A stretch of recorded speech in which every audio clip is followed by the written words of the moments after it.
Let me say at the outset, thank you for being here and being part of this historic congressional hearing. But I do want to say, before we congratulate ourselves too much about 60% of the American population voting, we ought to take a look at some European countries, which have much higher percentages. For us to be satisfied with 60%, I think should be an embarrassment to us and not a source of great pride. We can and we should do better. Every eligible American should be voting. We should give them that opportunity, and that means making certain that the voting procedures are realistic. The University of Maryland teamed up with the Brennan Center and did a survey that they recently released of 2,386 respondents nationwide. When it comes to the issue of voter ID, what they found, I think, is very eye-opening. Congressman Hunt earlier brought in 6 or 8 government-issued IDs and to demonstrate how easy it is to get a voter ID.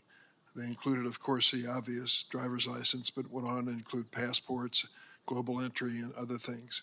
If you're aware of those systems, you know that they're not free. You end up spending money to obtain that government ID.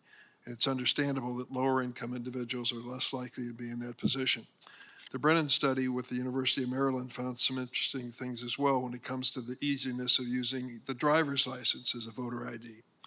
21 million voting-age U.S. citizens do not have a current driver's license, 21 million.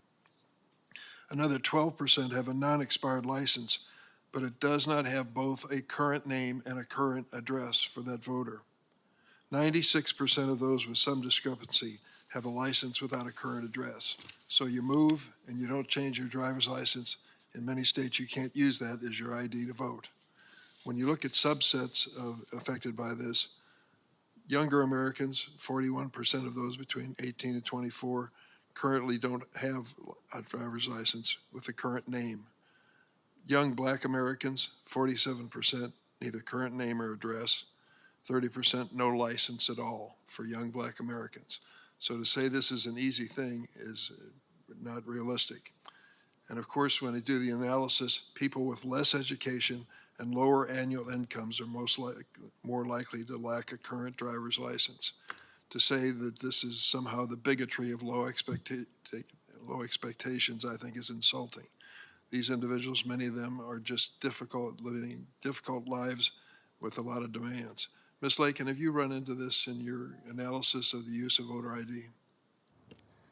Yes, Senator, thank you for that question. Absolutely. And when it comes to voter ID, I would say the devil is in the details. While we all agree that elections should be safe and secure and free and fair, and that voters should be verifying that identity, the truth of the matter is that in many instances, there are voter IDs that are really difficult to comply with, and that they are adopted with discriminatory intent and with discriminatory impact. And we have seen this, for example, in the North Carolina case that we litigated in 2013, which was adopted, challenged a law that was adopted shortly after Shelby County.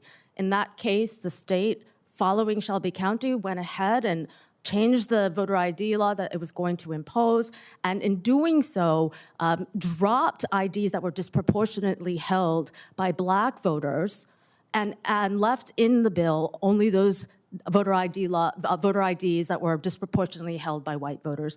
Ultimately, the Fourth Circuit ruled that the law targeted Black voters with almost surgical precision and struck down that law as unconstitutional. I think those were the exact words used by the court in North Carolina. Is that correct? That's correct, Your Honor, Senator. We call him His Honor all the time. It's fine. I'm a litigator. Go straight to hard habits to break. Mr. Hewitt, I guess they're telling us that we're living in the past. We seem to think this is still Jim Crow America and things are much better off. And yet, since the Shelby decision, we've taken a closer look at the changes in state laws. And what do we find? What we're finding is the same type of surgical precision or attempts proximate to that. You know, I know as a native of New Orleans, in the great state of Louisiana, a state where, you know, since the Voting Rights Act was adopted, every redistricting plan for the Louisiana House of Representatives was rejected by DOJ or federal court because it undermined Black voting strength. And that pattern would have continued but for Shelby County and the gutting of the pre-clearance provision.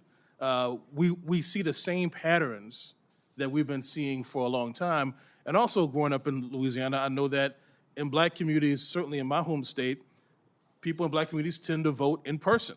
That's how we did it. But during the pandemic, when there were new methods of voting, newly available or newly popularized, absentee or by mail, or in even Harris County, Texas, drive-through voting, which is in-person voting, but drive-through voting, what we saw is as soon as black voters started using those methods, all of a sudden they became a problem.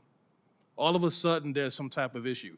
It's that kind of surgical precision that underlied our desire and in fact, our action to file intentional discrimination claims in cases like we did in Georgia, challenging SB 202.